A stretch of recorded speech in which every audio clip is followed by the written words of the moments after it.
ये घटना तब की है जब कंस ने अक्रूर जी को श्री कृष्ण और बलराम को मथुरा लाने के लिए गोकुल भेजा।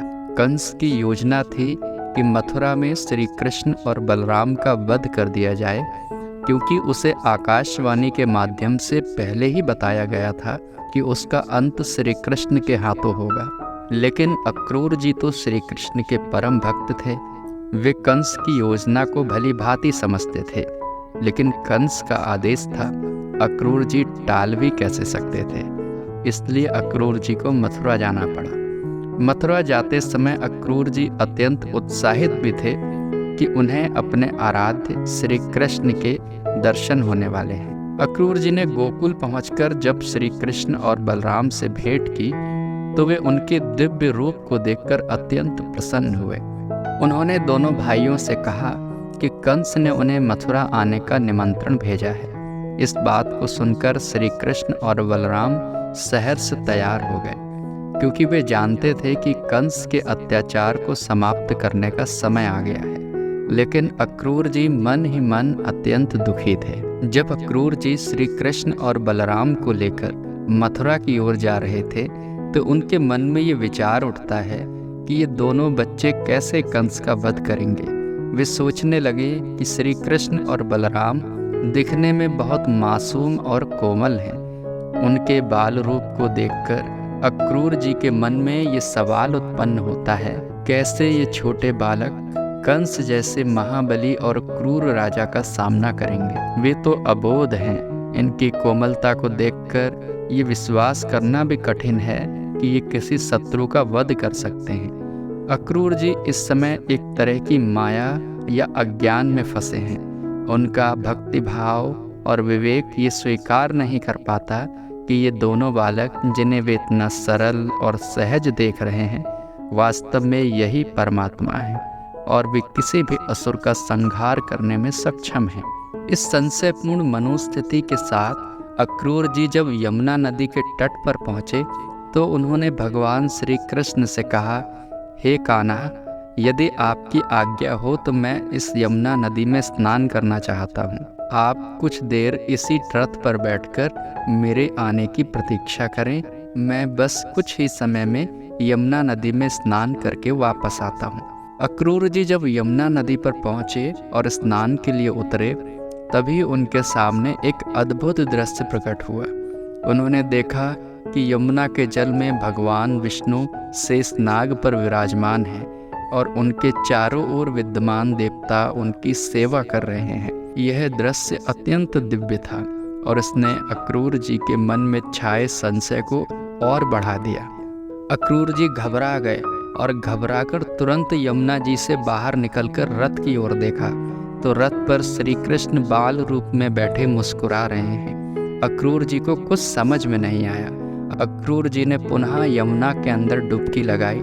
इस बार उन्होंने फिर देखा कि बड़े से शेषनाग के ऊपर बाल रूप में श्री कृष्ण विराजमान हैं। श्री कृष्ण शेषनाग पर उसी बाल रूप में विराजमान हैं जिस बाल रूप को अक्रूर जी रथ पर छोड़ कर आए हैं। अक्रूर जी को अपनी आंखों पर विश्वास ही नहीं हुआ।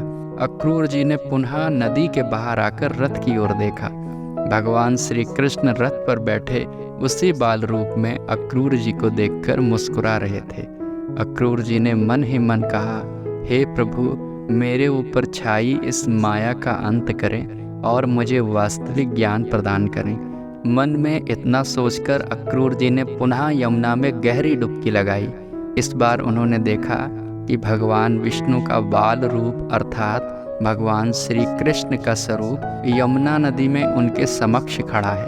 उन्होंने भगवान से कहा, हे प्रभु, ये कैसी माया है।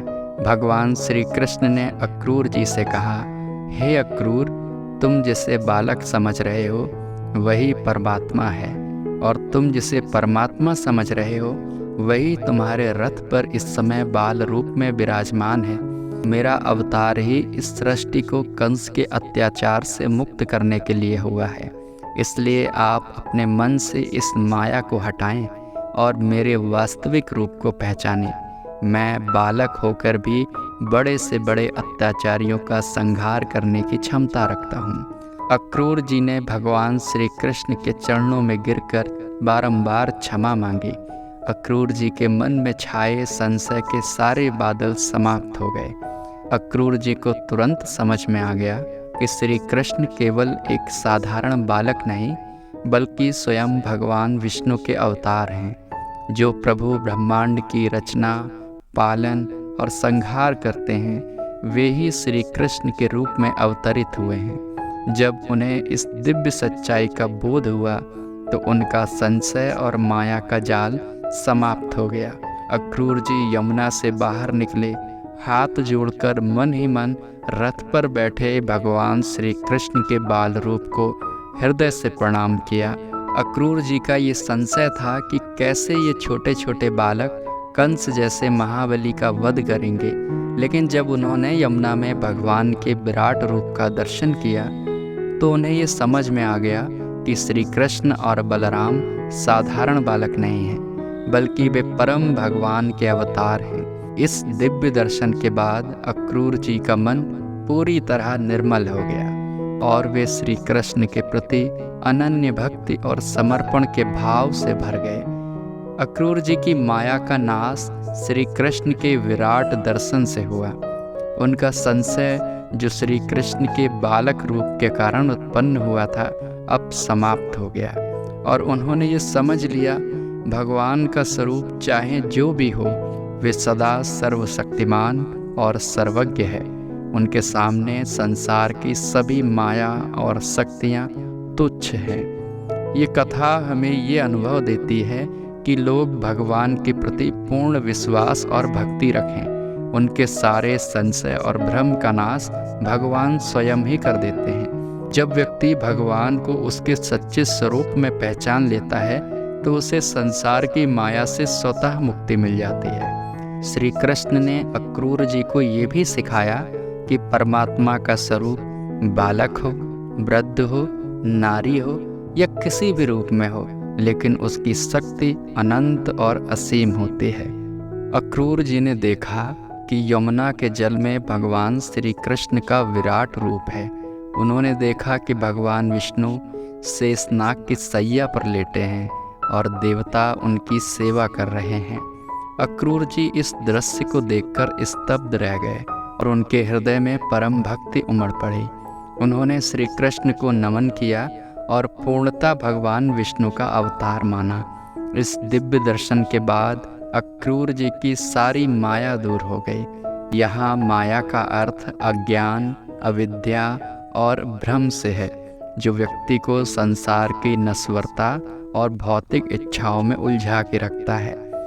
अक्रूर जी को इस दर्शन से ये एहसास हुआ कि यह संसार, कंस की शक्ति और यहाँ तक कि उनका स्वयं का शरीर सब कुछ माया का ही हिस्सा है, माया के द्वारा ही उत्पन्न है। उन्होंने समझा कि श्री कृष्ण ही सच्चे भगवान हैं और बाकी सब कुछ क्षणिक और नश्वर है। उनका भ्रम और अज्ञान समाप्त हो गया। इससे पहले वे कंस के भय, संसार की चिंता और मथुरा के षड्यंत्रों में उलझे थे, लेकिन अब जब उन्हें साक्षात्कार हुआ कि सारा संसार श्री कृष्ण की लीला का ही रूप है, इस अनुभव के बाद अक्रूर ने अपने भीतर पूर्ण शांति और आनंद का अनुभव किया और वे माया से मुक्त हो गए।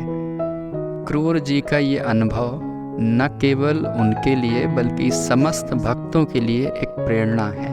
ये कथा ये सिखाती है कि जब व्यक्ति श्री कृष्ण के शरणागत हो जाता है और उनके सच्चे स्वरूप को पहचान लेता है तो उसकी माया का नाश हो जाता है। माया से मुक्ति का मार्ग केवल भगवान की भक्ति और उनके प्रति समर्पण और उनके दिव्य स्वरूप की प्राप्ति में ही है। हरे कृष्ण।